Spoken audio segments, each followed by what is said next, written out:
नमस्कार, मैं हूं डॉक्टर प्रसून। चर्चा आज बांग्लादेश पीएम शेख हसीना के ललकार की। आज हम इस पर चर्चा करेंगे। आपको हम बताएंगे कि शेख हसीना ने ऐलान किया है कि जल्द ही वह अपने वतन लौटेंगी और उन शहीदों का जो बांग्लादेश में शहीद हुए हैं, उनके समर्थक, उनका भी हिसाब किताब किया जाएगा। उन लोगों को बख्शा नहीं जाएगा जो इन शहीदों की मौत के लिए जिम्मेदार हैं। उन्होंने विश्वास दिलाया कि तख्तापलट के दौरान मारे गए हर पीड़ित का बदला लिया जाएगा। शेख हसीना ने ये बातें ऑनलाइन सार्वजनिक रैली में की। शेख हसीना ने बांग्लादेश की यूनुस सरकार को जमकर कोसा। आपको बता दें कि यूनुस सरकार अब बांग्लादेश के पुलिस वालों को भी नहीं बख्श रही है जो कानून का पालन कर रहे थे। इससे पहले बांग्लादेश की पूर्व प्रधानमंत्री शेख हसीना ने कहा कि वह अपने वतन लौटेंगी। बांग्लादेश की पूर्व प्रधानमंत्री शेख हसीना ने कहा कि शायद इसीलिए अल्लाह ने उन्हें जीवित रखा है। बांग्लादेश की प्रधानमंत्री शेख हसीना ने विश्वास दिलाया कि तख्तापलट के दौरान मारे गए हर पीड़ित का वह बदला लेंगी। नई दिल्ली में शरण लेने वाली पूर्व प्रधानमंत्री शेख हसीना ने कहा कि अगर अब पोस्टमार्टम कराया जाए तो यह साबित हो जाएगा कि हिंसा के दौरान उनके समर्थकों की मौत पुलिस की गोलाबारी में नहीं हुई थी, यानी उनकी हत्या हुई थी साजिश के तहत। शेख हसीना ने कहा कि छात्रों द्वारा शुरू किए गए हिंसा में पुलिस, आवामी लीग के कार्यकर्ता, बुद्धिजीवी और तमाम कलाकार मारे गए, फिर भी उन पर कोई कार्रवाई नहीं हुई। पीड़ितों के परिवार यूनुस के शासन में न्याय नहीं मांग सकते। शेख हसीना ने कहा कि मोहम्मद यूनुस देश चलाने में सक्षम नहीं है और खुद उन्होंने यह बात मानी है। शेख हसीना ने कहा कि लगातार बांग्लादेश में हो रही हिंसा यूनुस के नकारेपन को दिखाती है। शेख हसीना ने अपने घर के तोड़े जाने को लेकर भी कट्टरपंथियों की आलोचना की। शेख हसीना ने जुलाई अगस्त में हुई हिंसा के दौरान पुलिस द्वारा उठाए गए कदमों का बचाव भी किया, जिसकी बांग्लादेश में गिरफ्तारी की मुहिम चलाई जा रही है। बांग्लादेश में तख्तापलट के सहारे सत्ता में आई मोहम्मद यूनुस सरकार लगातार दमन चक्र चला रही है। उसने पूर्व प्रधानमंत्री शेख हसीना की पार्टी अवामी लीग को खत्म करने की कसम खाई है। अवामी लीग के कार्यकर्ताओं और नेताओं को पकड़कर जेल में ठूसा जा रहा है। शेख हसीना की सरकार में हिंसा रोकने वाले पुलिस कर्मियों को भी नहीं बख्शा जा रहा है। यूनुस सरकार ने ऑपरेशन डेविल हंट चलाया है। इस ऑपरेशन डेविल हंट के तहत अब तक 4,970 लोग गिरफ्तार किए जा चुके हैं। इसमें से अधिकांश अवामी लीग और ऐसे ही संगठनों से जुड़े हुए लोग हैं। मोहम्मद यूनुस की सरकार ने दावा किया कि यह अभियान अपराधियों को पकड़ने और कानून व्यवस्था सुधारने के लिए चलाया गया है। अवामी लीग के कार्यकर्ता आम कार्यकर्ता ही नहीं बल्कि पूर्व सांसद और मंत्री भी बांग्लादेश की सरकार के निशाने पर हैं। अवामी लीग के लगभग 100 सांसदों और पूर्व मंत्रियों को अब तक मोहम्मद यूनुस की सरकार अलग अलग मामलों में गिरफ्तार करके जेल में डाल चुकी है। इसमें महिला नेता दीपू मोनी भी शामिल हैं। शेख हसीना के अलावा लगभग 200 नेता अलग अलग देशों में भाग चुके हैं। उन्होंने यह कदम यूनुस सरकार के दमन चक्र से बचने के लिए उठाया। बांग्लादेश में जुलाई अगस्त में हुई हिंसा को रोकने का काम करने वाले तकरीबन 1059 पुलिसकर्मी भी अब यूनुस सरकार के निशाने पर हैं। तख्तापलट के सहारे सत्ता में आई यूनुस सरकार इनको गिरफ्तार कर रही है। 41 को अब तक गिरफ्तार भी किया जा चुका है। आलम यह है कि शेख हसीना की सरकार के दौरान बांग्लादेश के बड़े शहरों के पुलिस कमिश्नर रहे अधिकांश पुलिस अधिकारी जेलों में अब ठूस दिए गए हैं। शेख हसीना सरकार के दौरान बांग्लादेश में पुलिस के मुखिया रहे आईजीपी अब्दुल्ला अल मामून को मानवता के खिलाफ अपराध में गिरफ्तार किया गया है। ढाका के पुलिस कमिश्नर रहे असदुज्जमान मियां को भी इन्हीं मानवता के खिलाफ अपराधों के आरोप में गिरफ्तार किया है। आलोचक का कहना है कि यूनुस सरकार उनसे इस्लामिक कट्टरपंथियों पर कार्रवाई करने का बदला निकाल रही है। देश की शेख हसीना ढाका के पुलिस कमिश्नर रहे और बांग्लादेश के पुलिस कमिश्नर की मुखिया पे जो कार्रवाई हुई उससे आप अंदाजा लगा सकते हैं कि इस समय बांग्लादेश की सरकार क्या चाहती है। देश में कथित अपराधियों को पकड़कर यूनुस सरकार शेख हसीना का घर दिन दहाड़े गिरा देने वाले एक भी कट्टरपंथी अपराधी को गिरफ्तार नहीं कर पाई है, जिसके बाद तमाम सवाल उठ रहे हैं। हिंसक तख्तापलट के जरिए बांग्लादेश में सत्ता पर काबिज हुए मोहम्मद यूनुस के लिए खतरे की घंटी बज गई है। अमेरिका में हुए सत्ता परिवर्तन के बाद से और ट्रंप के शासन में आने के बाद मोहम्मद यूनुस के भविष्य को लेकर बांग्लादेश में तमाम तरह के कयास लगाए जा रहे हैं। हालात ऐसे हैं कि मोहम्मद यूनुस जो भारत को साइडलाइन करना चाह रहे थे, अब उनका फैसला ही भारत के हाथ में है। नए अमेरिकी राष्ट्रपति ने बांग्लादेश का फैसला पीएम नरेंद्र मोदी को करने को कहा है। शेख हसीना को सत्ता से हटाकर मोहम्मद यूनुस को बांग्लादेश सौंपने की अमेरिकी एजेंसियों का हाथ माना जा रहा है।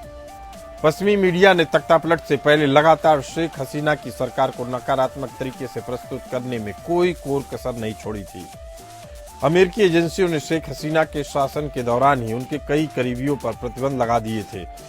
शेख हसीना ने स्वयं स्पष्ट किया था कि उन पर अमेरिका लगातार दबाव डाल रही है। अमेरिकी एजेंसी यूसैड और यानी ईडी ने इसके लिए बांग्लादेश में विशेष कार्यक्रम भी चलाए ताकि तख्तापलट हो सके। एलन मस्क के विभाग डीओजी ने खुलासा किया कि अमेरिका ने $29 मिलियन यानी करीब 26 करोड़ की धनराशि बांग्लादेश में राजनीतिक माहौल को ठीक करने के लिए भेजी थी, लेकिन अब इन सब पे ब्रेक लग गया है। अमेरिका के नए राष्ट्रपति डोनाल्ड ट्रंप ने पीएम मोदी के साथ बैठक में कहा कि अब डीप स्टेट का बांग्लादेश में कोई हाथ नहीं है। अब मोहम्मद यूनुस के लिए यह एक बड़ा झटका साबित हुआ। मोहम्मद यूनुस के लिए दूसरा झटका अमेरिका से आने वाली मदद का बंद होना है। यूसैड को ट्रंप प्रशासन ने बंद कर दिया है। यूसैड के बंद होने के चलते मोहम्मद यूनुस परेशान है। बांग्लादेश के तथाकथित शासक मोहम्मद यूनुस ने कहा कि वह मदद बंद करने को लेकर सरल नहीं है और यह सही समय नहीं था। वर्तमान में केवल रोहिंग्या शरणार्थियों के लिए ही बांग्लादेश के भीतर मदद आ रही है, बाकी पैसों का स्रोत बंद है। वहीं डोनाल्ड ट्रंप ने साफ तौर पर कहा कि बांग्लादेश का फैसला पीएम मोदी करेंगे।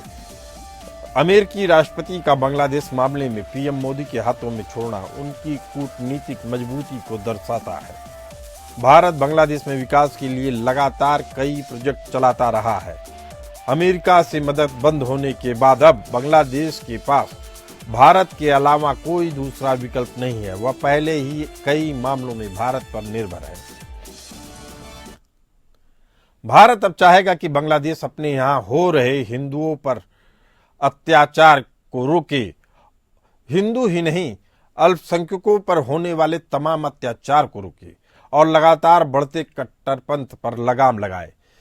हालांकि इसका एक नमूना हाल में ही देखने को मिला, जब ढाका धान मंडी में जब शेख हसीना का पैतृक आवास तोड़ने और मोहम्मद यूनुस सरकार की भारत पर तीखी टिप्पणियों के बाद बांग्लादेशी हाई कमिश्नर को बुलाकर मोदी सरकार ने कड़ी फटकार लगाई, जिसके बाद से बांग्लादेश के रुख में थोड़ी नरमी दिखने को मिल रही है। अगस्त में तख्तापलट के बाद भारत से जाने वाली अडानी की बिजली पर ऐतराज जताने वाले बांग्लादेश ने अब खुद ही वापस बिजली सप्लाई चालू करने को कहा है। बांग्लादेश की यूनुस सरकार के मंत्रियों में भारत विरोधी बयानों में काफी कमी देखी जा रही है। भारत के लगातार दबाव के चलते बांग्लादेश में हिंदू विरोधी हिंसा पर भी नियंत्रण दिख रहा है। वर्तमान में यूनुस सरकार भी दबाव में है। उसकी ही सहयोगी बीएनपी लगातार चुनाव करवाने का दबाव डाल रही है। बांग्लादेश की पाकिस्तान से लगातार बढ़ती नजदीकी भी भारत के लिए चिंता का सबब बनी हुई थी। अब बांग्लादेश को ऐसी स्थिति में अमेरिका से भी कोई मदद हासिल नहीं होगा। अब अगर मोहम्मद यूनुस भारत सरकार से संबंध बेहतर करते हैं तो उनके लिए आगे की राह आसान होगी, अन्यथा उनके सामने तमाम तरह की मुश्किलें खड़ी होंगी।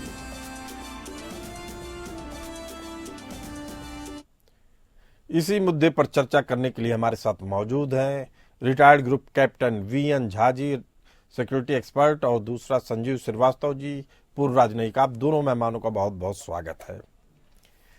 पहला सवाल यही कि जिस तरीके से शेख हसीना ने अचानक आग उगलना शुरू किया है, क्या वह अमेरिका और भारत के ज्वाइंट इशारे पे यह फैसला कर रही हैं कि वह आग उगल रही हैं, या केवल उनको लग रहा है ट्रंप आए हैं तो जरूर सत्ता परिवर्तन होगा इसके लिए?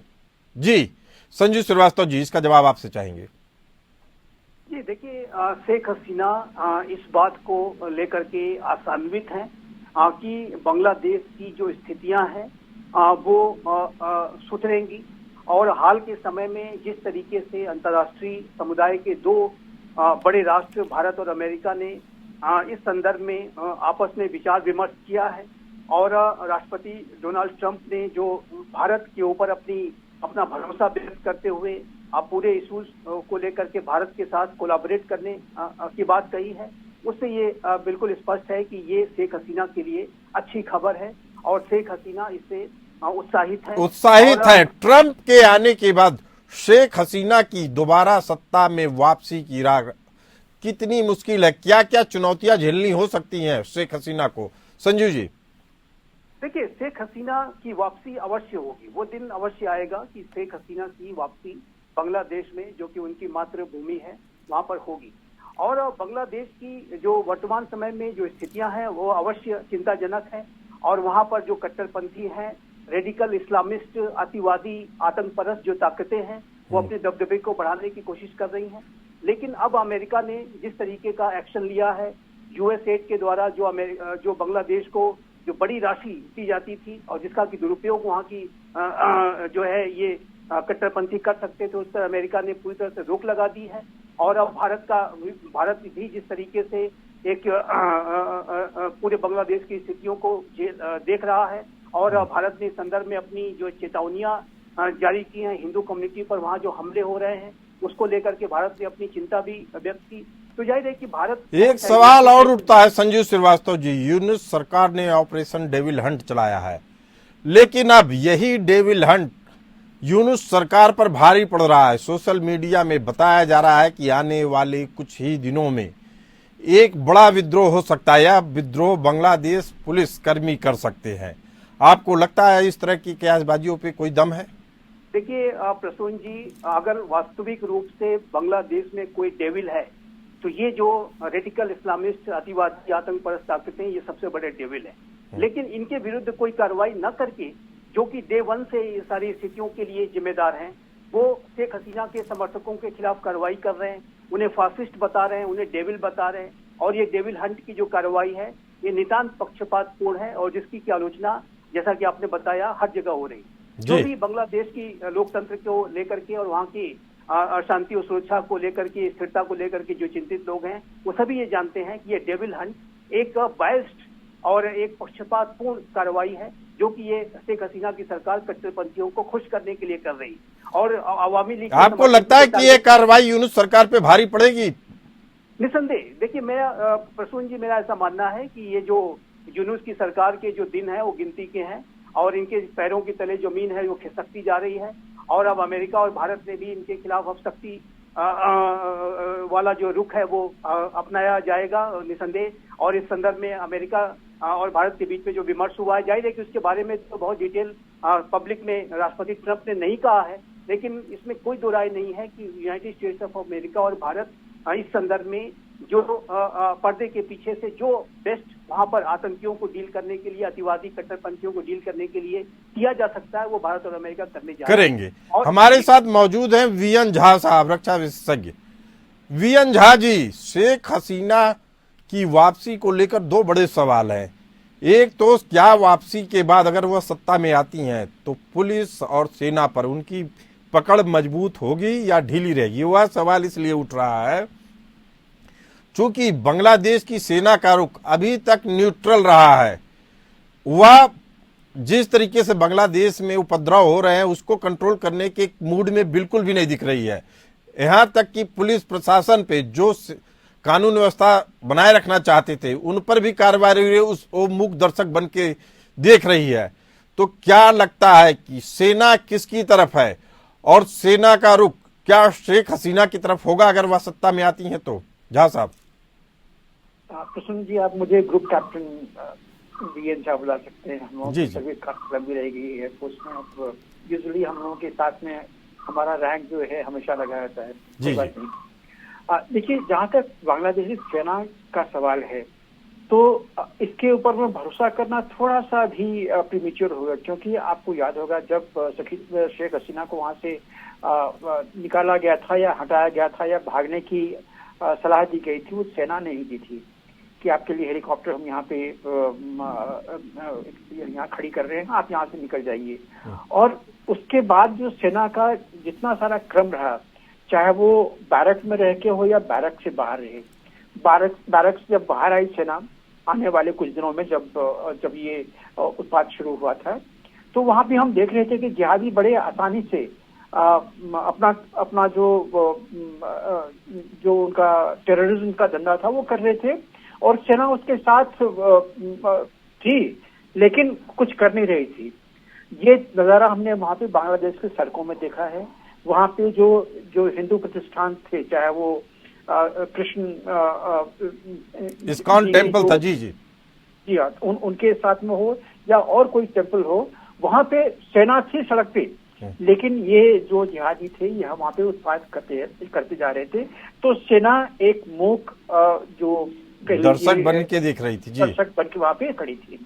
इसके अलावे जो बॉर्डर एरिया है, बॉर्डर एरिया में सेना प्रोत्साहित कर रही थी कि जितने हिंदू निकल जाएं।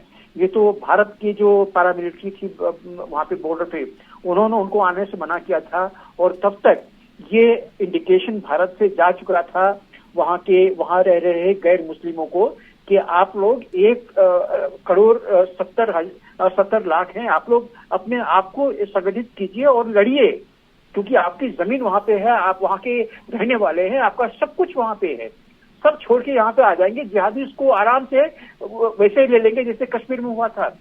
तो जब इस तरह के जब इंडिकेशंस यहाँ से गए हैं, तब वहां पे लोग इकट्ठे हुए हैं, और उसके बाद लोगों ने अपने आपको बचाने के लिए सब कुछ लिया था। तो सेना कहाँ खड़ी है, ये इन दौरान ये गतिविधियां चल रही थी। अगर आपकी बात मान ली जाए ग्रुप कैप्टन वीएन झा जी, तो इसके बाद सवाल उठता है कि क्या जो शेख हसीना कह रही हैं, आने पे उन शहीदों की मौत का बदला लिया जाएगा जिन्हें तख्ता पलट के दौरान मार दिया गया, तो क्या यह खोखली बातें हैं या इसमें कुछ दम है? देखिए, अगर एक जिहादी ऑर्गेनाइजेशन कोई थ्रेट देता है तो उसको आप हल्के में ना लें, और वो भी अपने देश में। अब शेख हसीना यहाँ से जो भी चीज कह रही हैं, उनका कहना जायज है, वो अपने हिसाब से शायद ठीक कर रही होंगी, लेकिन उनके दो आयाम हैं। एक तो शेख हसीना कुछ जो कि अपनी जो पॉलिटिकल पार्टी थी उसको लीड कर रही है, और एक उनके जो अनुयायी है वहां पे बांग्लादेश में रह रहे हैं, उनके ऊपर भी बहुत सारी हिंसा हुई है। यहाँ तक कि शेख हसीना की जो अवामी पार्टी है उसको बैन करके वहां पे इलेक्शन लड़ने की तैयारी की जा रही है। तो ये सारी चीजें वहां पे सिर्फ ये जिहादी लोग नहीं कर रहे हैं या बीएनपी लोग नहीं कर रहे हैं, वहां पे सेना जो है वो भी प्रॉम्प्ट कर रही है, वो भी सलाह दे रही है। और यूनुस तो रहनुमा किसके हैं, वो जिहादियों के रहनुमा हैं।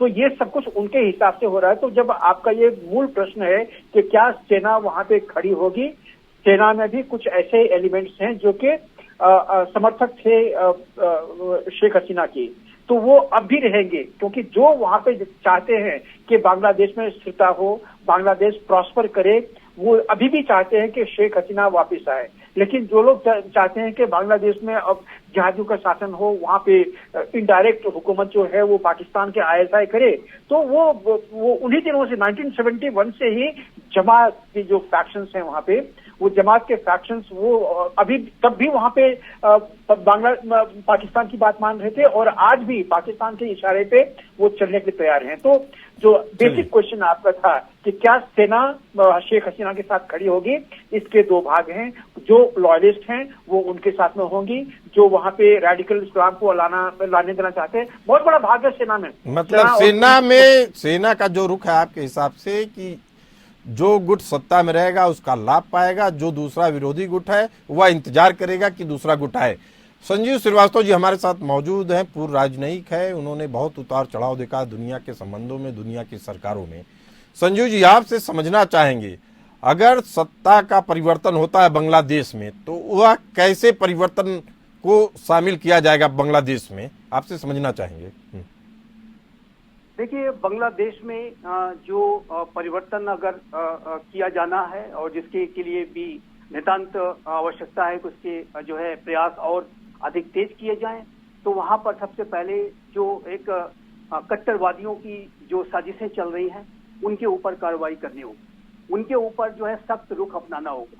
और इस तरीके की जो साजिशें हैं वो बांग्लादेश के अंदर के जो कट्टरपंथी हैं, जमाते इस्लामी बांग्लादेश, उससे जुड़ा हुआ जो छात्र संगठन इस्लामिक छात्र शिविर, और उसके अलावा जो अन्य अल कायदा इत्यादि से संबंध रखने वाले जो आतंकी संगठन अल अंसार बंगला टीम, और इसके अलावा अनेक ऐसे वहाँ संगठन हैं जो रेडिकल इस्लामिस्ट अतिवादी जो ताकतें हैं, उनके ऊपर लगाम लगानी होगी, उनके ऊपर कार्रवाई करनी होगी। संजीव जी बार बार एक सवाल उठाया जा रहा है कि अगर बांग्लादेश में सत्ता परिवर्तन नहीं होता है तो, यह भी सोशल मीडिया की ही देन है, लेकिन अब सच्चाई के तौर पे सामने आ रहा है कि जिस तरह के प्रपोजल शेख हसीना को दिए गए थे उसी तरीके से यूनुस सरकार को भी मजबूर किया जाएगा, या वह बांग्लादेश का बंटवारा कर ले या सत्ता से हाथ धो बैठे। क्या यूनुस सरकार इसके लिए तैयार होगी संजीव जी? देखिए प्रसून जी, सबसे पहले तो मैं ये कहूंगा कि जो शेख हसीना की जो जो व्यक्तित्व है और उनका जो पूरा बेस है, उससे मोहम्मद यूनुस की तुलना नहीं हो सकती। मोहम्मद यूनुस इसेंशियली एक इकोनॉमिस्ट रहे हैं, सिविल सोसाइटी लीडर रहे हैं, लेकिन वो एक पॉलिटिकल फोर्स कभी भी नहीं रहे। और उनको एक सत्ता पर इन कट्टरपंथियों के द्वारा अब ऐसा लगता है, ये अभी बिल्कुल स्पष्ट होता जा रहा है कि कट्टरपंथियों ने उनको भी एक साजिश के तहत ही बैठाया था, ताकि उनका एक कवर लेकर के और उनका जो नोबल शांति का जो मुखौटा है उसका इस्तेमाल करते हुए उसके पीछे वो अपने सारे मंसूबों को हासिल करें। और इसी तरीके की जो साजिश है उन्होंने कट्टरपंथियों ने छात्रों को आगे रख के की। छात्र आंदोलन की आड़ में एक रिजर्वेशन का जो मुद्दा है उसको उठा करके, जिसको कि वहाँ की कोर्ट ने हल भी कर दिया, उसके बावजूद भी वो शेख हसीना के पीछे पड़े रहे और शेख हसीना को ऑब्जेक्ट कर दिया और एक मुखौटे को बैठा दिया। लेकिन शेख हसीना जो कि बांग्लादेश के जो राष्ट्रपिता बंगबंधु शेख मुजीबुर रहमान की बेटी हैं, और वो बांग्लादेश में जो है बहुत लंबे समय तक उन्होंने शासन किया, बांग्लादेश को उत्थान और विकास की राह पर ले गई। उनकी संजीव श्रीवास्तव जी, ये सब बातें तो हिंदुस्तान को सुनने में अच्छी लग सकती हैं, लेकिन बांग्लादेशी बड़े पैमाने पे इन बातों को नकारते हैं। उनको लगता है कि उनके साथ धोखा हुआ है। अब सवाल इतना है, नहीं संजीव श्रीवास्तव जी सुन लीजिए मेरी बात, ये बातें ऐसा नहीं है कि मैं कह रहा हूं, वहां के सोशल मीडिया पे लगातार फैला रहा है। अब सवाल इतना है कि अगर न्याय की बात की जाए, मानवता की बात की जाए, सोशल जस्टिस की बात की जाए, तभी हम आगे बढ़ सकते हैं। और अब सवाल ये है कि जब दरिया में पानी इतना बह चुका है तो उस दरिया के पानी का हिसाब कौन रखेगा? अमेरिका, भारत या शेख हसीना या वहां के मौजूदा लोग जो पूरी तरीके से रेडिकलाइज हो रहे हैं? हमारे साथ मौजूद हैं ग्रुप कैप्टन वीएन झा जी। आपको क्या लगता है कौन रखेगा हिसाब इन लोगों का? देखिए, बांग्लादेश एक सॉवरेन स्टेट है, कह सकते हैं उसको। आज के दिन में उसके ऊपर में पाकिस्तान का बहुत दबाव है, लेकिन सॉवरेन स्टेट है। अब इसमें क्या होगा, डायरेक्टली भारत इसमें कुछ नहीं कर सकता। वहाँ रेडिकलिज्म बड़े तेजी से फैल रही है, और जो वहाँ पे मॉडरेट लोग थे वो आज के दिन में सक्रिय में है, क्योंकि उनका गला काट दिया जाएगा, उनका घर जला दिया जाएगा, उनके साथ में सारी तरह की हिंसा की जाएगी, जो कि अवामी सपोर्टर्स वहाँ पे झेल रहे थे, जो वहाँ पे नेशनलिस्ट थे, जो कि मुजीबुर रहमान को हर तरफ में रास्ता देखते थे, वो लोग कॉर्नर कर दिए गए हैं। तो जिहादियों का वीएन झा जी, आपसे सीधा सवाल, क्या भारत के लिए बेहतर होगा कि दो बांग्लादेश बने? जी हाँ, मैंने कल ही एक आर्टिकल लिखी कि भारत को क्या करना चाहिए। जी। देखिए, एक संस्कृत में बहुत पुराना श्लोक है, शायद आपने भी पढ़ा होगा, उद्यमे ही सिद्ध्यन्ति कार्याणि न मनोरथे न ही सुप्तस्य सिंहस्य प्रविशन्ति मुखे मृगा। हम कह लें कि पीओके जो है वो भारत को आ जाएगा, भारत ले लेगा। कैसे?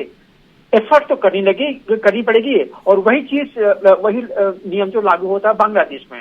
अगर चाहते कि बांग्लादेश में भी शासन व्यवस्था कायम हो, तो जिस तरह से 1971 में मुक्ति वाहिनी को भारत ने साथ दिया था, आज के दिन में जो वहां पे गैर मुस्लिम जो वहां पे लोग हैं, लगभग 1.2 से 1.5 करोड़ के आसपास में हैं, उनको एक लोहा लेना पड़ेगा, उनको एक अपनी सुरक्षा वाहिनी या ऐसे कुछ नाम देके उनको आक्रमण करना पड़ेगा, जिसको कि भारत बाद में साथ दे सकती है।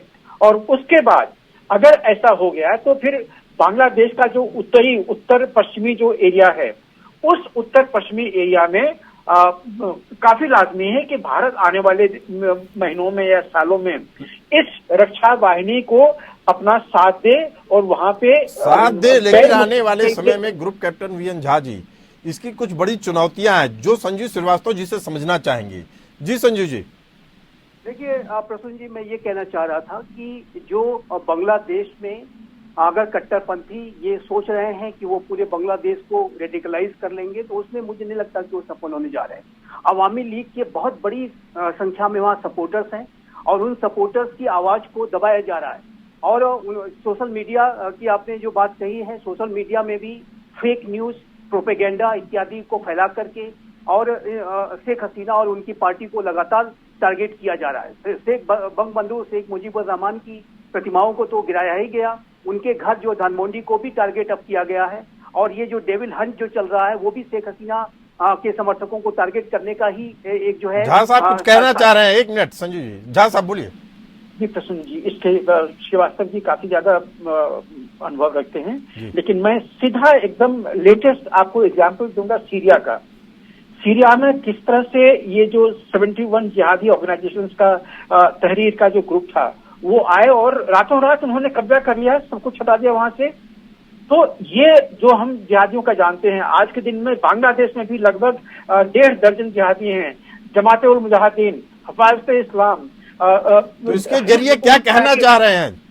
मैं ये कह रहा हूँ कि जब ये जिहादी सब साथ हो जाएंगे, इनको पाकिस्तान से भी शय मिलेगा, इनके सबों के हाथों में AK-47 आ जाएंगी, तो जितने और एक नया अफगानिस्तान बन जाएगा। संजीव जी, बात में दम है ग्रुप कैप्टन वीएन झा जी के। जी, इसीलिए बिल्कुल सही कहा झा साहब ने, और इसीलिए आज इस बात की आवश्यकता है कि Bharat, United states of America और ऐसे जो भी राष्ट्र विश्व में अतिवाद और आतंकवाद के विरुद्ध जो लड़ाई लड़ रहे हैं, उनको इस तरीके के रेडिकल इस्लामिस्ट फोर्सेस के खिलाफ कार्रवाई करने के लिए जो भी बड़े से बड़ा कदम उठा सकते हैं उठाना। बड़े से बड़ा कदम उठाना यही होगा कि उन्हें उसी तरीके से जो 26 करोड़ रुपए दिया गया था शेख हसीना को हटाने के लिए, वैसे ही 56 करोड़ रुपए दोबारा इन्वेस्ट करना पड़ सकता है बांग्लादेश में, अगर अमेरिका को भी अपनी साख बचानी है तो। आप दोनों मेहमान इस चर्चा में बने रहे। आप दोनों मेहमानों को बहुत बहुत धन्यवाद।